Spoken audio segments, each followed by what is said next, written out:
Yaxşı, deməli. Birinci suala Elza cavab versin. İnformasiyanın neçə növü var? İnformasiyanın 5 növü var müəllim. Görmə, eşitmə, qoxu, dad, bir də toxunma. Taktillə düz deyirdin də elə. Bəli, Taktil dad informasiyanın deyildi. Elə taktil bildim taktil dad. dəridir. Hə, toxunma. Bəli. E, informasiyanın təbiətdən alınmasına görə, təbiətdən duyğu üzvlərimiz vasitəsilə alınmasına görə növləri, bəli, 5 dənə duyğu üzvümüz vasitəsilə informasiyanı alırıq. Bunlar da qulağımız vasitəsilə eşitmə, gözümüz vasitəsilə görmə, dilimiz vasitəsilə dad, dərimiz vasitəsilə taktil, burnumuz vasitəsilə iy bilmə. Yəni iy informasiyasını alırıq. Bəli, burada düzgün cavab olacaq C variantı. İkinci sualı oxusun Gülçin.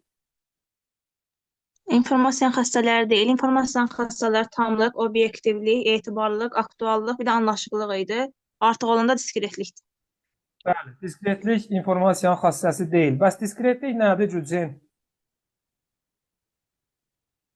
Diskretlik. Yadımda deyil mən. Kim deyər? Diskretlik. Diskretlik nədir? Kim deyər? Deyim, De. deyim. De. Alqoritm xassəsi deyildi, diskretlik. Bəli, alqoritmin diskretlik xassəsi mövcuddur. Hayır. Alqoritmin diskretlik xassəsində deyirdik ki, alqoritm müəyyən addımlara bölünür və hər bir addımın icrası ondan əvvəl gələn addımın icrası bitdikdən sonra yerinə yetirilir. Yəni bir addım bitməmiş biz ikinci bir addıma keçə bilmərik. Üçüncü suala cavab versin Sabir. İnformasiyanın emal prosesidir. Bu da mətnin tərcümə edilməsi. Mətnin tərcümə edilməsi. Bəli, bu emaldır. Mətnin tərcümə olunan zaman məzmun dəyişdirilir, Sabir, yoxsa mətnin forması dəyişdirilir? İnformasiyanın forması dəyişdirilir, yoxsa məzmunu dəyişdirilir? İnformasiya olduğu kimi qalır da, sadəcə o sözlər dəyişdirilir də.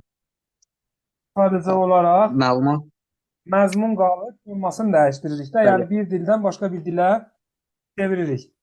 Nəsə bir bəli. məzmunla bağlı dəyişiklik eləmirik. Bəli. Dördüncü suala cavab versin Nərgiz. Məncə cavab verə bilər. İnformasiya növü deyil, herhalde video informasiya olar. Video informasiyanın yerinə də taktil informasiya olar deyə düşünürəm. Bəli. Bəli. Bayaq dedik ki, 5 dənə növü var. Burada video informasiya, informasiyanın növü deyil. A variantı. Bu belə. Bu belə. Yaxşı. Sabit 5-i oxu.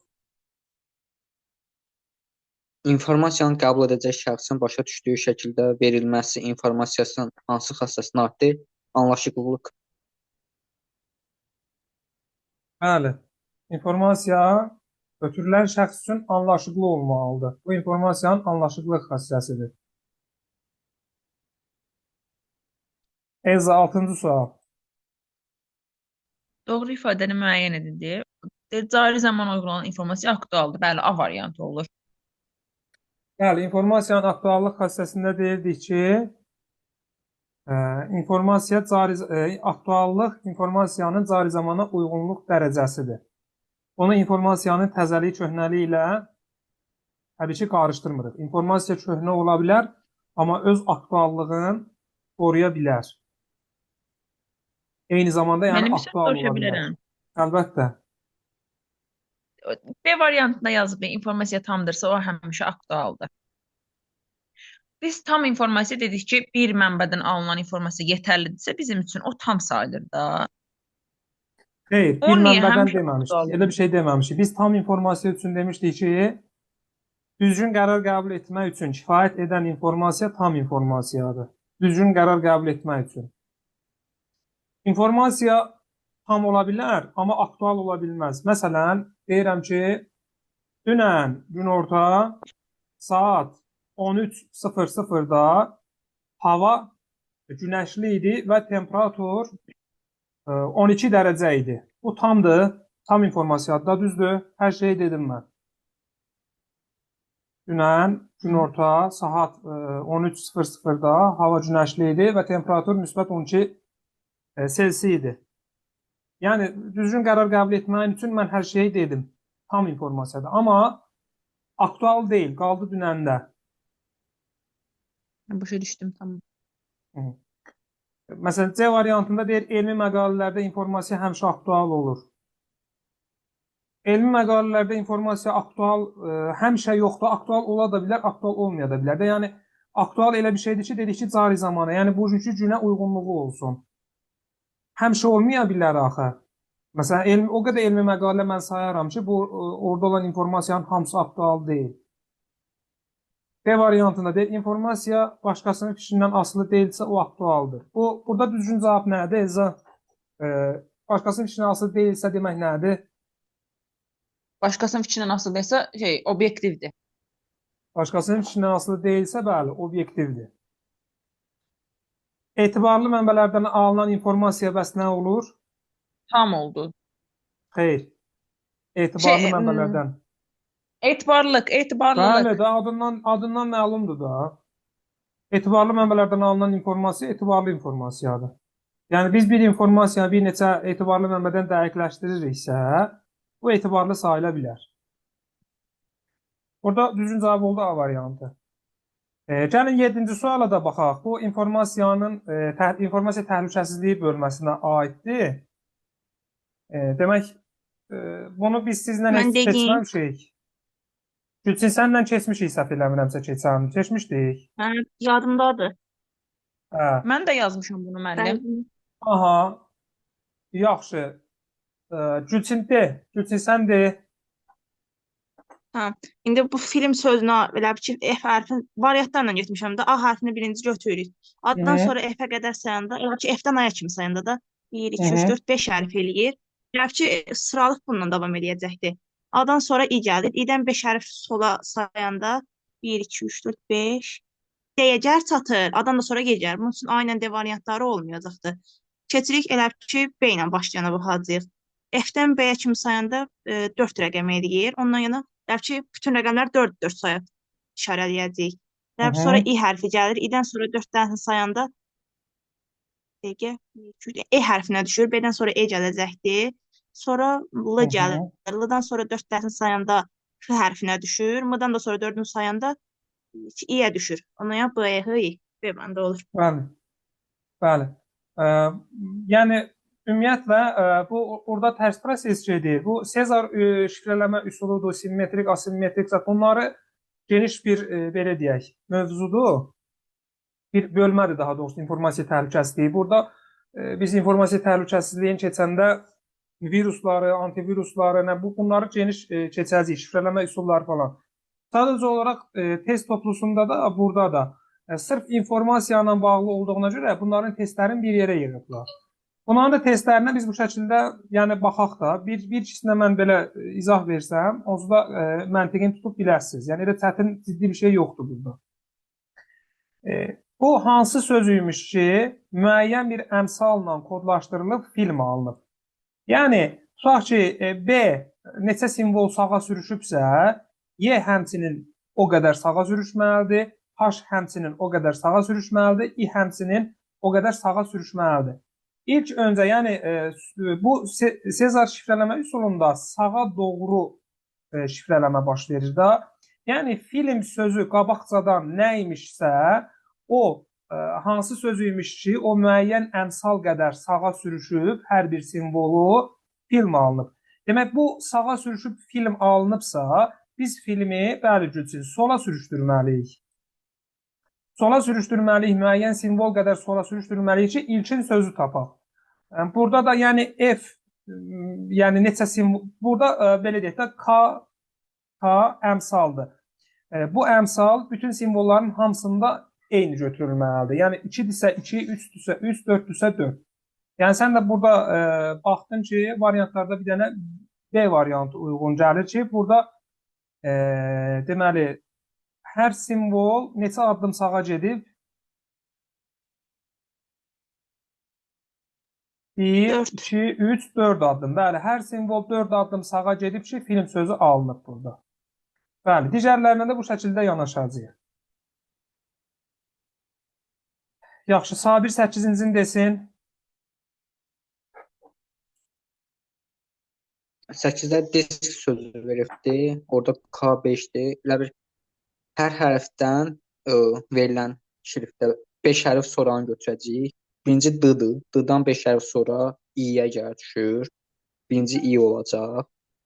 Sonra İ gəlir. İ-dən 5 hərf sonra N-ya gəlir düşür. Belə deyək də, bax, D-dan 5 İkinci simvol sağa hara gəlir düşür?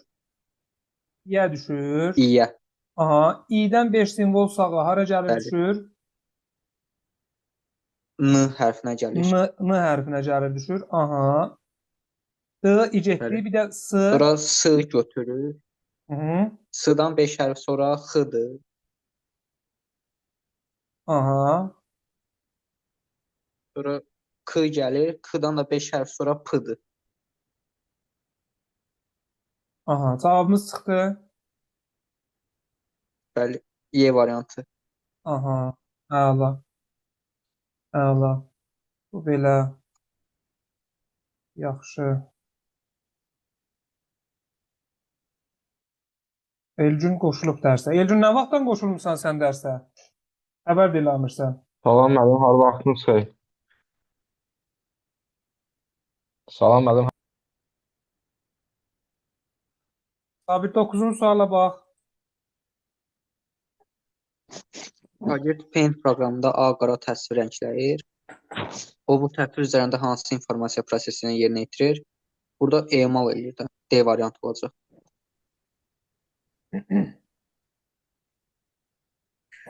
Şagird Paint proqramında ağ-qara təsviri rəngləyir.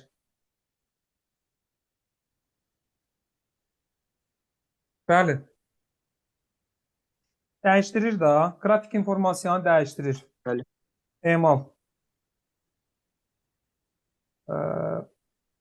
Nərgiz. İnformasiyanın qrafik təqdim olunmasına aid deyil. Çerkör ola bilər. Çünki Diqqətli ol Nərgiz. görməmişdim. Qrafik deyir. Qrafik şəkilə aid bir şeydir. Ya səs yazır. Bəli. Bəli, səs yazısı. Bu belə. Elza 11. 11'i yazmamışım ama 10 deyəsən keçməmişik. 11'dir, 12'dir. Hə. Bax, bunları informasiya təhlükəsizliyin keçəcək bölmə, axırıncı bölmədir, 16-cı bölmədir. Onlar haqqında ətraflı danışacağıq. Vaksinləşmə yolu ilə deyirsə, uşaqlar, bunlar immunizatorlardır. Bu antiviruslar.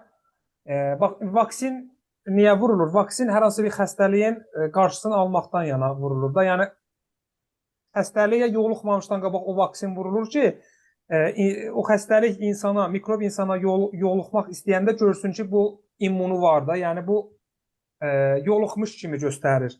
Eyni ilə bu antiviruslarda vaksinləşmə deyəndə aldadaraq özün həmin o virusa yoluxmuş kimi göstərir. Viruslar, həmin adi seçilən viruslar kompüterə yoluxmur. Bunlar da immunizatorlar deyirlər. Bu belə.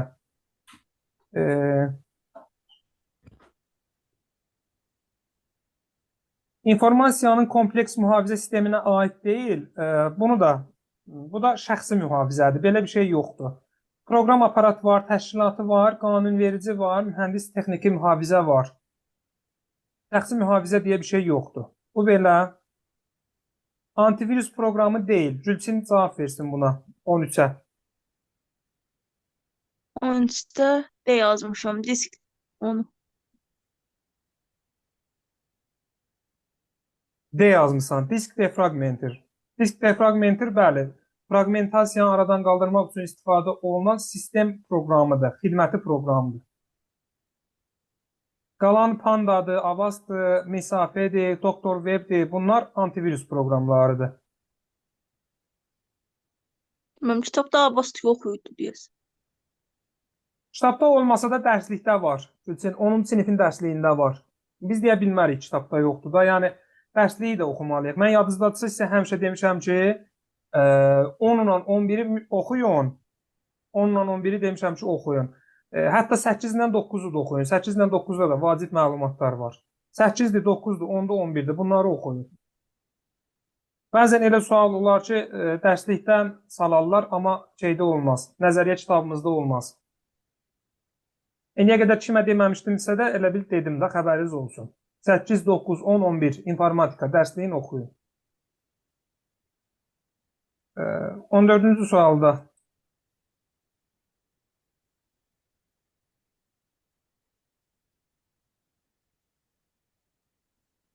bu suallar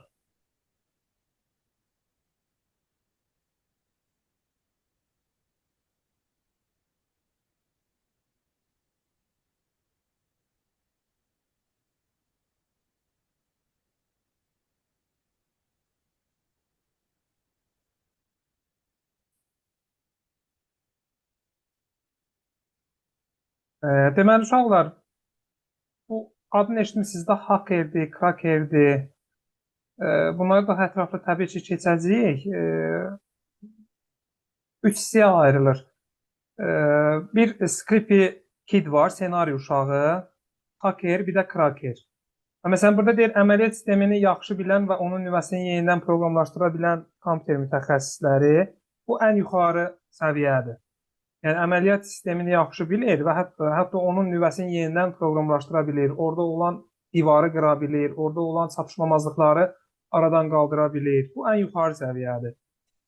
Müxtəlif proqramların üzünün çıxarılmasına qoyulan müdafiəni ləğv edə bilən, lakin proqramın zəif yerlərini araşdırıb tapa bilməyən mütəxəssislər bu orta səviyyədir.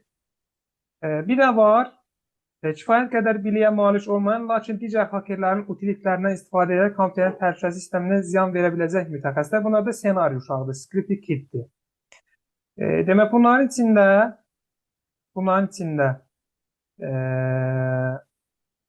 bax, bu 3-ə uyğun gəlir A, Scrippy Kid, senari uşağı.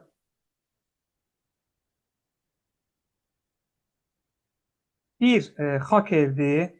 Bu ən, belə deyək də, yüksək biliyə malik olandır. 2 də nədir? Crackerdir, orta səviyyə.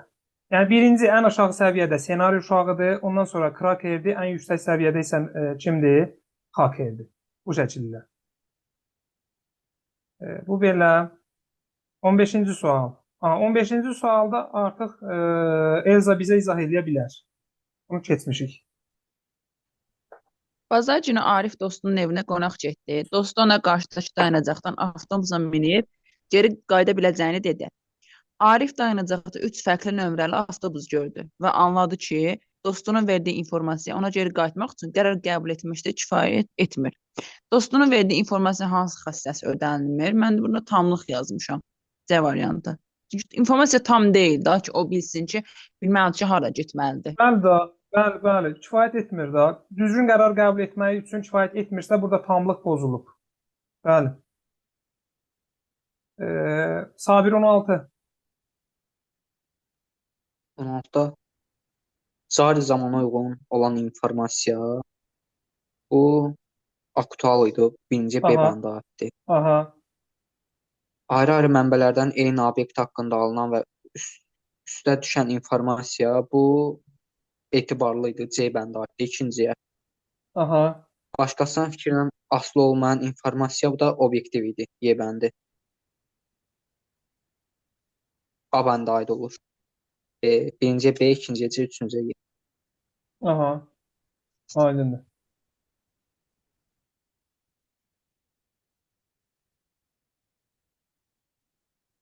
Gülçin 17-yə cavab verə bilərsən? 17-yə. Yazmışam, bəli. De görüm. Kompüter viruslarından qorunma səviyyələrinə aiddir. Virusların kompüterə daxil olmasının qarşısı alınır. Zaten bu normal olaraq düzdür. Sonra virusların kompüterinin izlənilir. Bu hər dəfə izləmək mümkün olmur, yəni olmaz. Virusların növünü təyin edilir. Bu antivirusun işi idi. Sonra virus hücumlarının təsiri minimuma indirilir. Bu olar. Virus hücumlarının qarşısı alınır, hə də qarşısı alınır olar. 1, Bəli, 4, 5. bəli, ardıcıllıq burada necədir? Daxil olmasının qarşısı alınır. Bir, e, virus hücumlarının qarşısı alınır. Bax, kompüterə daxil olmasının qarşısı alınma başqa şeydir. Daxil olduqdan sonra onun hücumunun qarşısı alınması başqa şeydir. Bunları eyni götürə bilmərik. İkinci beşi götürürük. Sonuncu virus hücumları artıq qarşısını ala bilmədiyimizi nə edirik? Minimuma indiririk. Sonuncuda bax bu 4-dür. Ardıcıllığı ilə götürsək 1, 5, 4 şəklində götürməliyik. Yəni burada ardıcıllıq soruşmadığına görə 1, 4, 5 deyə bilərik. Yaxşı. 18-i kim deyər? Mən deyim. Başqa. Deyim. Deyim. Elza de. İnformasiya biometrik mühafizə sistemlərinə aiddir. Gözün gizehli qişasının şəklinə görə tanıma. Birinci var idi, birinci olur. Sonra ovucun temperatura görə tanıma, xeyr, elə yox idi. Sonra nitqin özəlliklərinə görə tanıma 3 var idi. Bir də 4 barmaq izinə görə tanıma. 1, 3, 4 B variantı. Bəli. Barmaq izinə görədir, nitqin özəlliklərinə görədir, gözün güzehli qişasına görədir. Ovuc içində olan çizgilər olsaydı onu götürərdik. Ovucun temperaturu yox, ovuc içində olan çizgilərə görə o da biometrik sayılır. Demək, burada hansı oldu? 1, 3 və 4 B variantı. bəli, bəli, düzdür.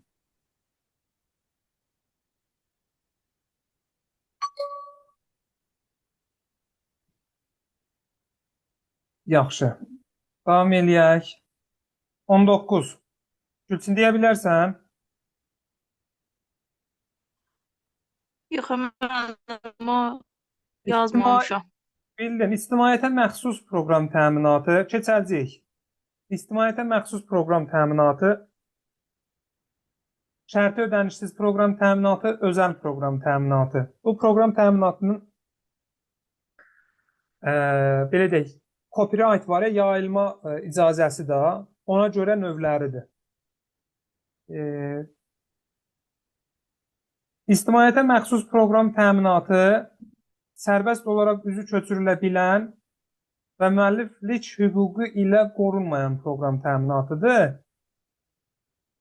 Bu B-dir. Şərti ödənişsiz proqram təminatı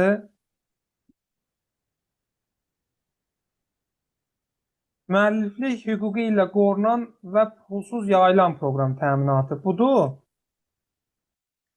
Özəl proqram təminatı da müəlliflərin yaxud qanuni sahibinin xüsusi mülkiyyəti olan proqram təminatıdır. Bu da budur. Bunları keçəndə haqqlarında ətraflı danışacağıq. Yaxşı, 20-ci suala cavab versin Nərgiz.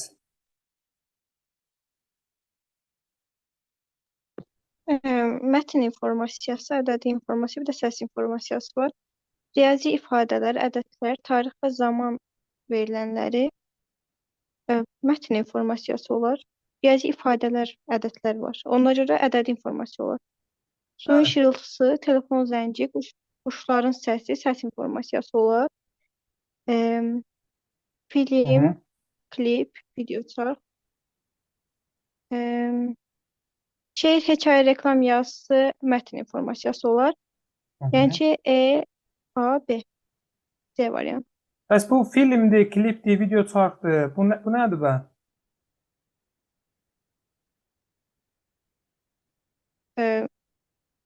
Video Videodur, informasiyası. bəli. Bəli.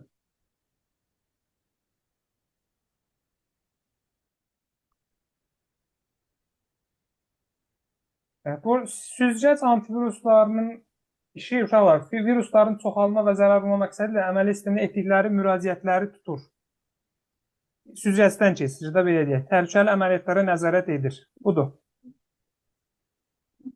Yaxşı, 22-ci sualı Desin görüm Elgün. Yəni de informasiyanın yadda saxlama prosesi deyil. O da A yazmışam mən mətnin oxunması. İnformasiyanın yadda saxlanması prosesi deyil. Mətnin oxunması mən. Bəs mətnin oxunması nədir Elgün? Mətnin informasiyasında mənim səs informasiyası edir. Yəni burada yadda saxlama prosesi getmir ki. Yox, Məsələn, B-də də işaretləyən siyasi. informasiya prosesləri informasiyanın toplanmasıdır, saxlanmasıdır, emalıdır, bir də ötürülməsidir. İndi burada oxunma səncə bu sadaladığın proseslərdən hansına aiddir? Mətnin emalı müəllim. Yox, oxuyursansa qəbul eləyirsən də informasiyanı. Müəllim, mən oxuyuramsa qəbul edirəm ki, başqası oxusa, hə. Sən kitabı oxuyanda özün üçün oxumursan. Kim üçün oxuyursan ki? Hə, ona görə özüm üçün müəllim. Yaxşı. Yaxşı, burada düzgün cavabımız nə oldu? Yəni informasiya prosesləridir Elgün. O sadaladığım informasiya Anladım. prosesləridir. Burada demək mətnin oxunması informasiyanın qəbuluna aiddir. Digərləri, bəli, informasiyanın saxlanmasıdır. Siyahıya, şagirdləri siyahıya alırıqsa saxlayırıq. Bax ki, kompüterdəmi, kağız üzərindəmi siyahıya alırıqsa saxlayırıq. Dəftərdə qeyd aparırıqsa saxlayırıq. Diskə yazırıqsa informasiyanı saxlayırıq. Cədvəldə verilənləri qeyd ediriksə saxlayırıq. Bəli, bunların hamısı saxlamadır, amma A variantı qəbuldur.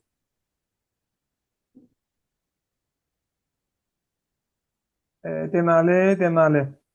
Gülçin 23.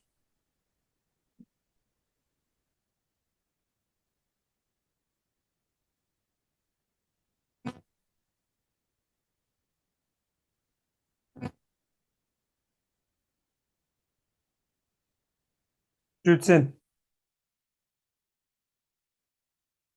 Ay, mən səsi bağlamışam, yadıma. İnformasiya mənbəyi, sonra kodlaşdırıcı qurğu, rabitə kanalı, dekodlaşdırıcı qurğu, informasiya qəbul edicisi. Aha. Bir də de. Hadi 3, 5, 2, sonra 4, 1. Bəli.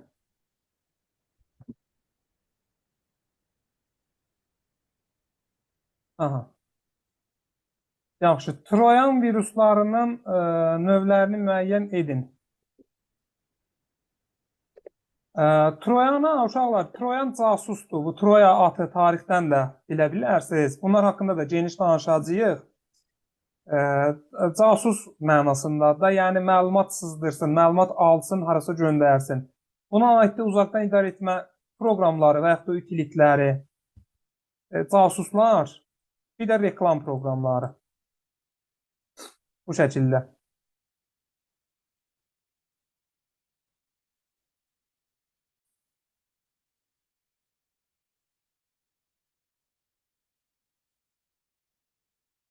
Iyirmi beşinci suala cavab versin Sabir. Müəllim dərs izahədərkən şagirdlər hansı növ informasiyanı qəbul edirlər? Görmə, bir də səs. 1 ilə 2. Bəli, görmədir, bir də səsdir. Müəllimi görürlər və səsini eşidirlər. 26-ya cavab versin Nərgiz. 26-dakı informasiyanın biometrik mühafizə sistemlərinə aid olanı müəyyən edin. Barmaq izlərinə görə tanıma ola bilər, çünki bayaq dedik. Bəli. Ayaq izinə görə tanıma. Yox. Nitqin özəlliklərinə görə tanıma var. 5-ci. Bəli, aha. Üzə görə tanıma olduğunu zənn eləmirəm. Yox, mütləq. Ola da bilər. Üzə görə tanıma Hə. çox istifadə olunur özdə. O zaman Üst cizgilərinə dırnağın quruluşuna görə. görə tanıma yoxdur. Bəli, Hə, deməli üst cizgilərinə görə. bəli.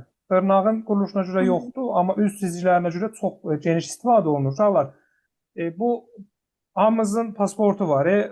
İstər xarici olsun, istər şəxsi kimliyimiz olsun. boz rəhdədir də hər birimizin şəklimiz. Orada informasiya, yəni o qrafik informasiya rəqəmsal şəkillərdə, yəni 0 və 1-lərlə kodlaşdırılır bizim şəklimiz. Bax, orada da üst cizgilərinə görə tanınmadan istifadə olunur. Eyni zamanda üst cizgilərinə görə tanınmanın üstün cəhətlərindən biri odur ki, məsələn, barmaq izi nədir? Barmaq izi əsasən cinayətkarlıqda istifadə olunur. Barmaq izini eyniləşdirmək üçün biz mütləq şəxsin özün gətirməliyik. Amma üzə görə tanınmanı biz 10 metr, 15 metr məsafədən hətta belə təyin eləyə bilirik. Yəni, çox geniş istifadə olunur. Bunlar haqqında geniş danışacağıq. Yəni, ümumi məlumatınız olsun. Şəxsin, yəni axtarılan və yaxud da kimliyi dəqiqləşdirilməli olan şəxsinlə birbaşa təmasda olmamaq üçün istifadə olunan yəni tanınma sistemidir. Üz cizgilərinə görə tanınma. Yəni müəyyən məsafədən həmin şəxsin xəbəri olmadan onun haqqında məlumat əldə eləmək mümkün olur. Yəni onun tanınması prosesi baş verir. Demək, burada da oldu 1, 3, 5. Bəli. Yaxşı. 27-yə cavab versin Elgün. Deyir ki, uyğunluğu müəyyən edin. İnformasiya xassələrinə aiddir, S ilə D, tamlıqla anlaşıqlı. İnformasiya proseslərini də bayaq dedik ki, müəllim, ötürülmədir, emaldır, qəbul edicidir, Qəbul etmə, bir də saxlama. saxlama məndə var. Bəli. Aha, deməli bir də oldu C, D. İkidə də S ilə oldu D, bəli. A ilə A, Y. Y. Bəli. Əla. A və Y. Aha. Diskretlik xassəsi müəllim alqoritmaya aiddir. Bəli. Bəli, Elgün, düzdür. Düzdür. 28-ci suala cavab verir Elza. Deyir ki, Görə, bu sualdan Apple xoşun gəlib sənə. hə, Apple sözü Cavab ver. K1, ham sözü isə K2 açarla Sezar üsulu ilə şifrələnərək uyğun olaraq ETTPI və KRPH ifadələri alınır. K1 və K2 açarlarına uyğun olaraq təyin edib, yeni K bərabərdir K1 plus K2 qiymətinə uyğun table sözünün şifrini müəyyən edin. Oradan mən K1-i, deməli, K1-i 4 tapdım. Çünki A-dan 4 dənə sonra şey olacaq, Y hərf. A, B, C, D, Y. Y ucu 4-cü olacaq deyə K1 4 olur. Yəni, belə deyək də, düzdür Elza. Apple-dan ETTPI alınır. Ondan isə KRPH alınır. Biz, təbii ki, K1 ilə K2 fərqlidir. K1 Apple-ın əmsalıdır.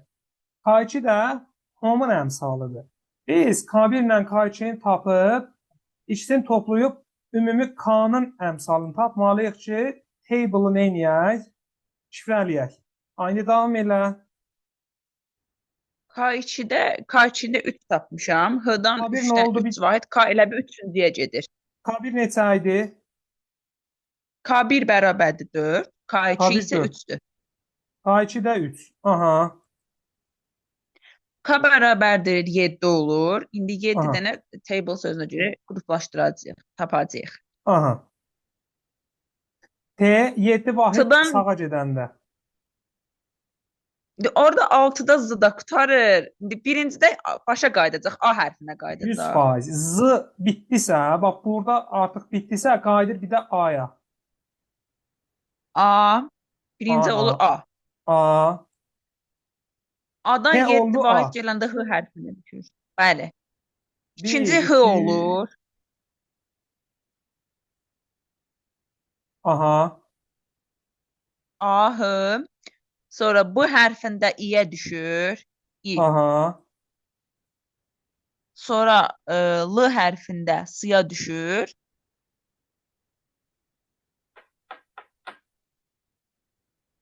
Bir də G. E hərfində də L hərfinə düşür. Hı -hı. Oldu nə? A, H, I, S, L. Bu şəkildə. Bəli. Düzdür Elza. Bunu yaxşı qavramısan. Model sualında da bu var idi, bu tipli də, yəni e, informasiya təhlükəsizliyindən 100% bu sual düşür də. Yəni iki sual olursa mütləq biri bu sualdır deyə bilərəm qəbulda. Bu tipli sualdır da, yəni daha doğrusu bu sualdır deyəndə. Yəni Sezar şifrələmə üsuluna aid sualdır. Nəzərinizdə olsun. Bu belə. Yaxşı, 29-u da desin, Gülçin.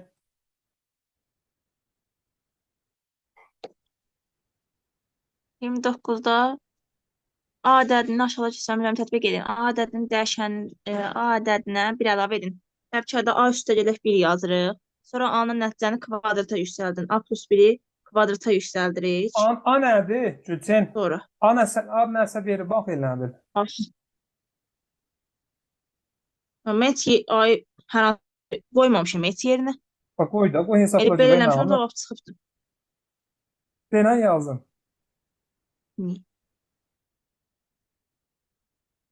2-nin üstünə 1-in gələcəyik, kvadrata qaldıracağıq. 9. Aha. İndi bir dənə məsələ var da burada. Bu əmrlər deyir ki, bu ardıcıllıqla, yəni 1, 3, 2, 1, 3, 1 bu şəkildə yerinə yetirilməlidir. Burada 1, 2, 3 ardıcıllığı ilə yox. Bunların dediyi ardıcıllıqla yerinə yetirilməlidir. İndi denən yazaq. Onda birinci.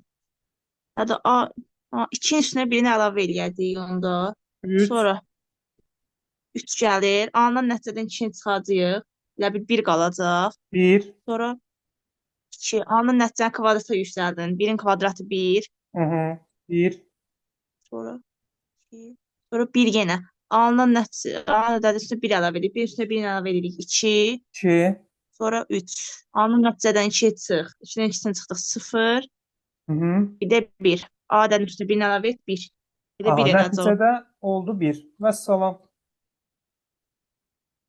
Amma mən belə yerinə normal ədəd qoymadan, kənar kimi də həll eləyəndə cavab çıxırdı. Eləyəndə cavab çıxacaq, amma ardıcıllığa diqqət eləməliyik də. Və bu ardıcıllığa Bu ardıcılıqla eləmişdim. tamam, bunda problem yoxdur. O tənlik formasında eləmək sənin sadəcə vaxt itkisi olacaq. Sənə demişəm, bax, tələsmə, sualı diqqətlə oxu, özünü çox yorma, həm də vaxt itirmə. Bu belə. Gəldik 30-cu suala. 30-cu sualı mən izah eləyim, yoxsa izah eləyən var? Kimsə demək istəyir? Deyim. Başqa kim deyər?